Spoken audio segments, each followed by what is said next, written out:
Hey, hi guys. IPL சீசனுக்கு ஏத்த ஒரு வீடியோவோட தான் வந்திருக்கேன்.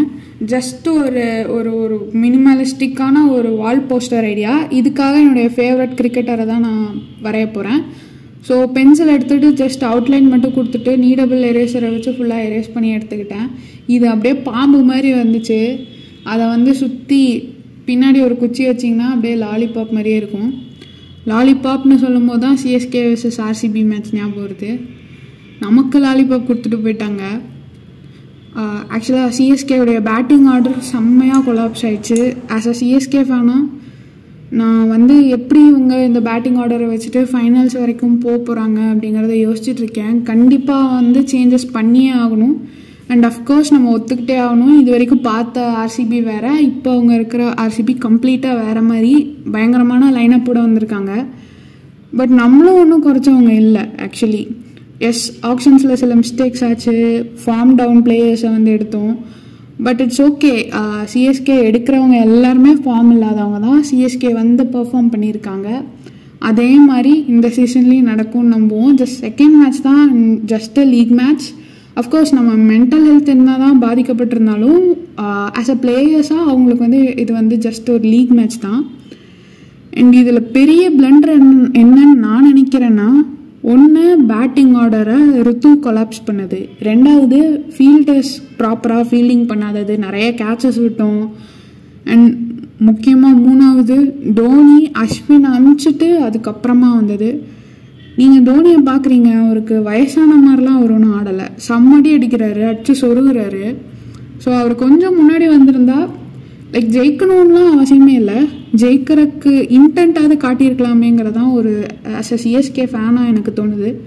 ஸோ நீங்கள் என்ன நினைக்கிறீங்க இதை பற்றி அப்படிங்கிறத உங்களுக்கு டைம் இருந்தால் கமெண்ட் செக்ஷனில் சொல்லிட்டு போங்க.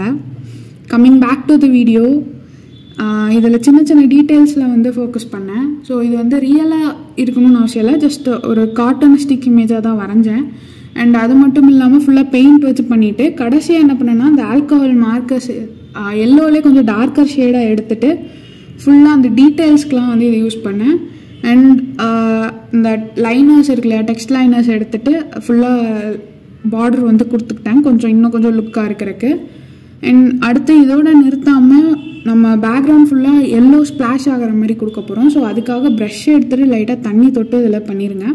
அண்ட் அதுக்கப்புறம் பெயிண்ட் எடுத்து லைட்டாக அதை ப்ளஷ் பண்ணி எடுத்திங்கன்னா இந்த மாதிரி ஸ்ப்ளாஷ் எஃபெக்ட் கிடைக்கும். அண்ட் மேலே கொஞ்சம் எம்டியாக இருந்ததுனால நான் 7 ஃபார் அ ரீசன்னு எழுதிக்கிட்டேன். இதை இப்படியே போஸ்டராகவும் பண்ணலாம், இல்லை நான் பண்ணுற மாதிரி நீங்கள் ஃப்ரேமாகவும் பண்ணிடலாம். ஸோ அதுக்காக ஒரு பெரிய பேப்பர் எடுத்துகிட்டு அதில் இதை ஸ்டிக் பண்ணிட்டு 4 சைட்லேயும் 1 இன்ச் கேப்பில் 4 கோடு போட போகிறோம். இப்போ இந்த வீடியோவில் காட்டுற மாதிரியே போட்டுக்கோங்க. இது எல்லாமே கரெக்டாக ப்ராப்பரான மெஷர்மெண்ட்டில் போட்டுக்கோங்க. 1 இன்ச்சுன்னு சொல்லிட்டேன், சாரி 1 சென்டிமீட்டர் மெஷர்மெண்ட்டில் போட்டுக்கோங்க. 1 2 3 4 இருக்கணும். அண்ட் எக்ஸஸாக இருக்கிறதெல்லாம் அந்த மாதிரி கட் பண்ணி விட்டுக்கோங்க.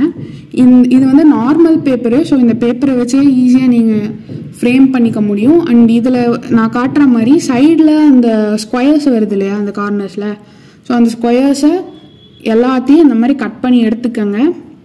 அண்ட் ஃபஸ்ட்டு இருக்கிற 3 பாக்ஸஸில் திருப்பி 1 சென்டிமீட்டருக்கு நான் ட்ராப் பண்ணுற மாதிரி எல்லா சைட்லேயும் பண்ணிவிட்டு அதை நம்ம கட் பண்ணி எடுத்துக்க போகிறோம். ஏன்னா இப்போ மடிக்கும்போது அந்த 4 சைட்ஸும் அந்த எல் ஷேப்பில் வருது இல்லையா, அது இடிக்காமல் இருக்கிறதுக்காக நம்ம இந்த ஸ்டெப் பண்ணுறோம்.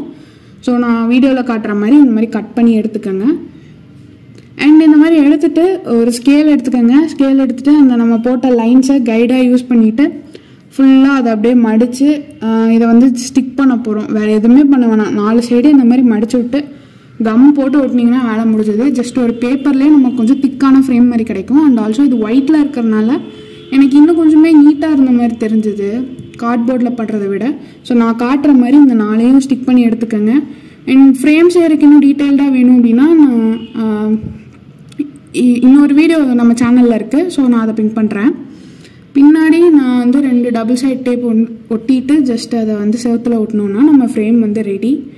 And end of the video, these guys are known for their comebacks. So அவங்க கம்பேக் பண்ணுவாங்கன்னு நம்புவோம். Thank you for watching.